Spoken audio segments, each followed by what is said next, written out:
Bonjour et bienvenue sur New Skills TV, votre émission qui fait le point sur les filières et les compétences STEM, sciences, technologies, engineering et mathématiques. Aujourd'hui, nous allons parler transport et mobilité avec Pierre Meunier. Vous êtes directeur innovation chez Alstom Belgium, c'est juste. Et alors, nous allons parler aussi avec Pierre-Olivier Van Isacker, qui est médaille d'or installation électrique à Euroskills Spa 2012. Félicitations pour votre médaille d'or. Et donc, nous allons parler électricité. Oui. Alors tout de suite, pour revenir sur la question transport et mobilité, Alstom est en pleine... Enfin, on va dire que les technologies de transport et de mobilité sont en pleine évolution. Effectivement, alors Alstom est bien connu comme fournisseur de solutions pour la mobilité ferroviaire, mais depuis quelques années, notre portefeuille de solutions s'élargit avec de nouveaux produits, comme par exemple un bus électrique, qui est basé sur une plateforme de tramway, des navettes autonomes pour venir compléter l'offre et offrir finalement une solution de mobilité globale depuis le départ jusqu'à l'arrivée. J'ai l'impression qu'en matière de transport et mobilité, les technologies évoluent sans cesse. C'est vrai qu'on en parle tous les jours, on en parle avec les moteurs propres, on en parle avec les voitures et les systèmes intelligents. C'est aussi le cas chez Alstom. Demain, les trains seront plus intelligents, les bus seront plus intelligents. Alors effectivement, on parle beaucoup de la voiture autonome. Le train est déjà autonome dans les métros urbains où les circuits sont relativement simples. Le train sur les grandes lignes devient autonome de manière à améliorer la qualité de service, la ponctualité et surtout de manière à optimiser la consommation d'énergie. Alors ça veut dire que les compétences changent aussi, les profils que vous recherchez aujourd'hui sont des profils STEM plus précis ? Elle se diversifie, donc c'est le spectre des compétences qui s'élargit. Nous venons à l'origine du monde de l'électricité industrielle. S'ajoutent à cela maintenant les systèmes embarqués, l'informatique, la cybersécurité, un peu de mécanique, un peu de chimie. Donc finalement, c'est la diversité, le mélange qui fait l'évolution. Alors, je me suis laissé dire aussi, parfois, les évolutions sont là où, je ne vais pas dire on ne s'y attend pas, mais on les imagine moins. Par exemple, des bus où les systèmes de roues changent, par exemple. Effectivement, donc le bus électrique dont je parlais tout à l'heure est basé sur une plateforme de tramway, ce qui le rend beaucoup plus accessible aux passagers, puisque tout le matériel, les équipements sont situés en toiture, comme pour un tram. Mais en plus, les 4 roues du bus sont directrices, ce qui permet par exemple de pouvoir emprunter les ronds-points qui sont de plus en plus nombreux dans nos villes, sans déborder de la bande qui vient dans l'autre sens, et aussi d'accoster le trottoir lorsque les voitures sont garées de manière plus souple, plus aisée. Merci. Eh bien, on a parlé de moteurs électriques, d'économie d'énergie. Je vous propose tout de suite de nous plonger dans notre séquence STEM by Skills avec comme thème « Comment économiser de l'électricité ». Wouter de Meester est ébéniste. Il a participé aux Startex Days en 2019 avant d'être sélectionné dans l'équipe belge pour les Euroskills de Graz en Autriche. Pour lui, ce qui compte avant de gagner, c'est de progresser dans son métier et de pouvoir comparer son savoir aux autres nations. Bonjour Wouter. Bonjour Ancienne. Bienvenue à Sciences Infuse. C'est quoi Sciences Infuse ? Sciences Infuse est une antenne de l'Université catholique de Louvain. Nous faisons la promotion des sciences et technologies auprès des élèves, des enseignants et du tout public. Sciences Infuse, c'est une multitude d'initiatives pour comprendre et aimer les sciences. C'est des ateliers et des rencontres avec des chercheurs, mais c'est aussi des formations pour enseignants et du prêt de matériel pour animer des expériences en classe. Sciences Infuse conseille même les écoles pour économiser l'énergie. Qu'est-ce qu'on va faire aujourd'hui ? On va mesurer la consommation des appareils électriques. Du coup, on va voir comment on peut éviter des pertes d'énergie. Exactement. Et oui, parfois on a tendance à dépenser trop d'énergie. Ou on ne connaît pas bien ses ressources. Vraiment pas. L'énergie, il faut savoir la maîtriser et bien l'utiliser. Sans oublier que l'énergie, c'est aussi une affaire de technique. En fait, il vaut parfois mieux économiser son énergie. Alors je te propose d'abord de mesurer la consommation d'une bouilloire ici. Pour ça, pour mesurer la puissance, on va utiliser un wattmètre. Alors, si je branche la bouilloire éteinte, tu peux voir la puissance 0 watts. 0 watts. Si j'allume la bouilloire, elle va commencer à chauffer l'eau et on voit que la puissance, Presque 2000 watts. 2000 watts. Tous les appareils qui chauffent consomment beaucoup d'électricité. On va faire la même chose maintenant avec une imprimante. Alors j'ai déjà branché l'imprimante sur un wattmètre et tu peux voir Presque 60 watts. 60 watts. Et là pourtant je ne fais pas encore de photocopie. Maintenant je vais faire une photocopie et on va voir jusque combien la puissance va augmenter. Il monte presque à 1000 watts. Exactement. L'imprimante va aller jusqu'à 1000 watts parce qu'elle contient également des éléments chauffants. Alors qu'est-ce qu'on peut faire quand on n'utilise pas? On a un bouton ici, on peut la mettre en veille. Regardons quand elle est en veille. Il revient à 60 watts. Revient à 60 watts. Comment est-ce qu'on va faire pour qu'elle ne consomme pas du tout? Complètement débranché. On va essayer de l'éteindre. Il est à 0 watts. Et là, elle est à 0 watts. Si on essaye ceci avec un ordinateur, quand il fonctionne, Il est à 40 watts. qu'est-ce que je peux faire si je ne l'utilise pas?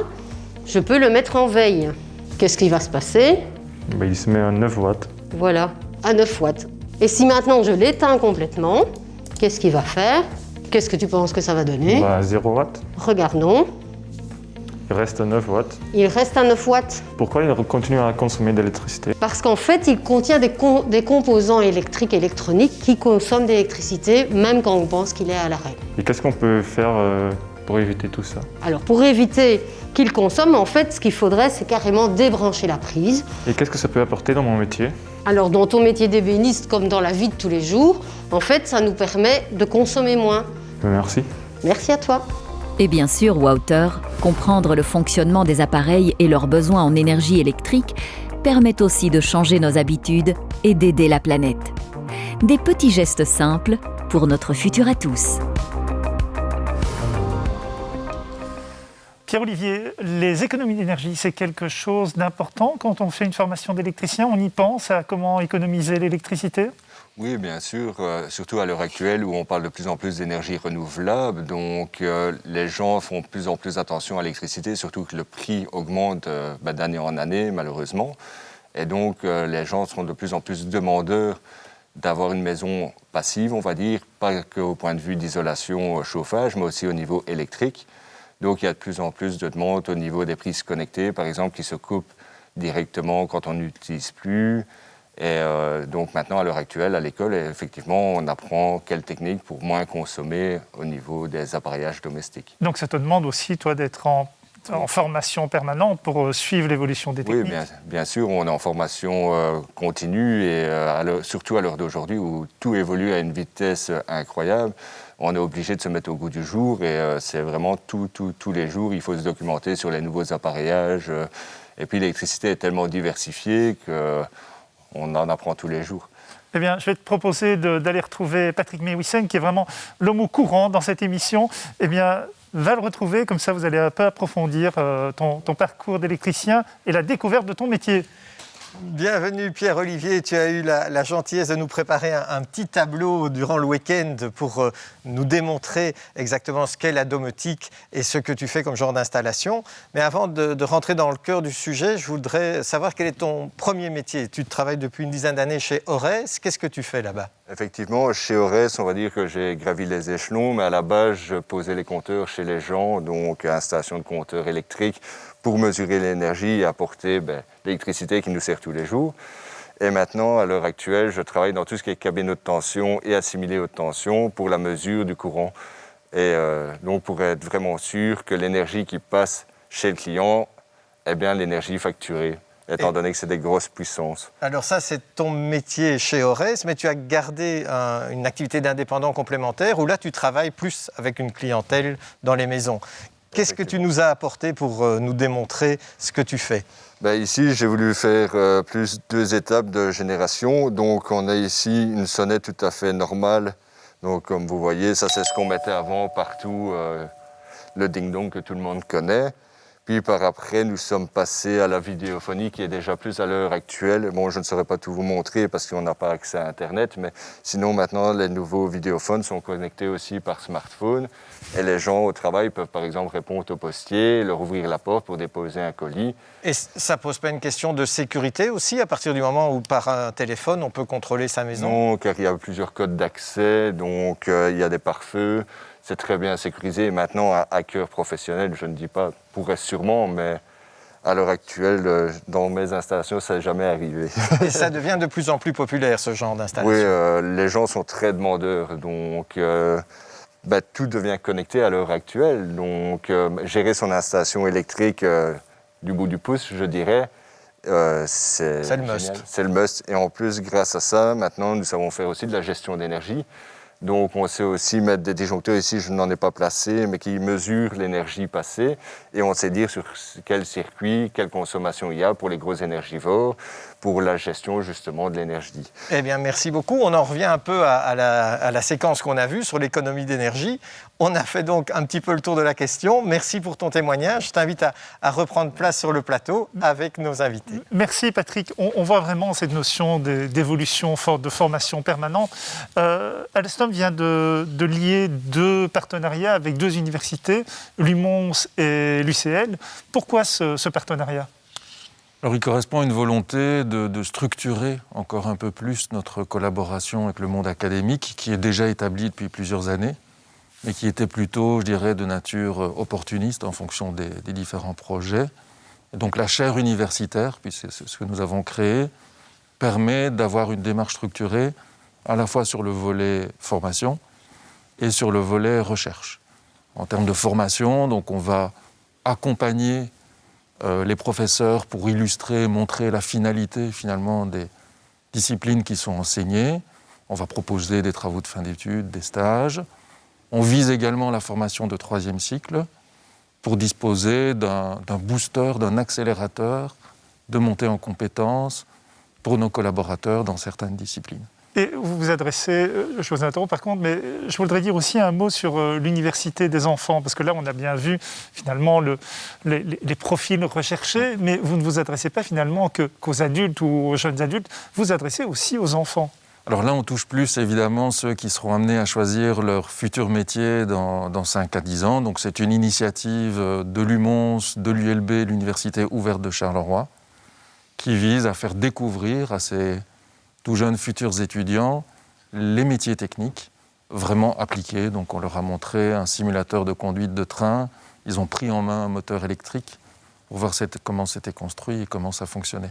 Et tout ça, bien sûr, dans l'idée de créer des vocations STEM et d'avoir des ressources pour notre futur, somme toute. Absolument, en illustrant, en montrant la finalité. Donc on n'apprend plus une discipline, mais on a une finalité en tête. Demain, je serai un ingénieur, un technicien pour développer la mobilité du futur. Formidable. Merci. Bien maintenant, je vous propose de nous plonger dans nos archives. Un petit retour par Budapest pour les Euroskills.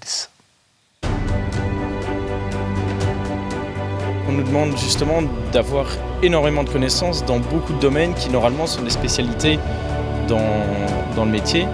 Donc on voit de la téléphonie, on voit tout ce qui est réseau, sécurité, on voit du Linux, du Windows, tout ce qui est serveur et client. Romain, ses qualités, moi j'ai les miennes. Oui, aujourd'hui c'était plus mon jour je pense. Demain ça risque d'être plus compliqué pour moi, mais aujourd'hui ça s'est plutôt bien passé, comme disait Romain en matinée. On a été assez rapide.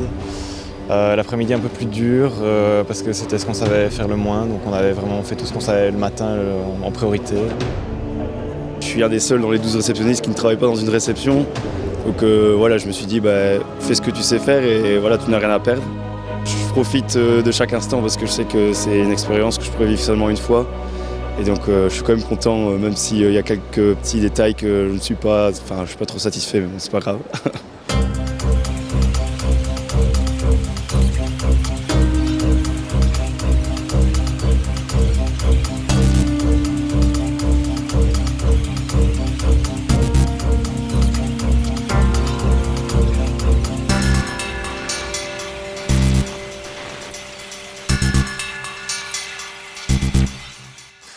Souvenir. J'aimerais vous poser une dernière question sur... J'imagine que la mobilité, ça draine des tas de disciplines différentes et ça veut dire aussi des tas de profils différents. Exactement, même si la base de notre métier, c'est l'électricité, le spectre des disciplines s'est élargi avec le temps. On a besoin d'informatique, informatique embarquée, sécurité, de l'électronique. On en trouve maintenant dans tout. et de profils de nature différente, des ingénieurs, des techniciens, mais aussi des opérateurs qui ont la souplesse qui est nécessaire pour, par exemple, la fabrication de prototypes qui sont de tout nouveaux équipements, ce qui est une des missions du centre d'excellence d'Alstom à Charleroi.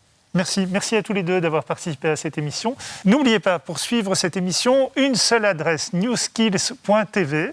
À très bientôt, portez-vous bien.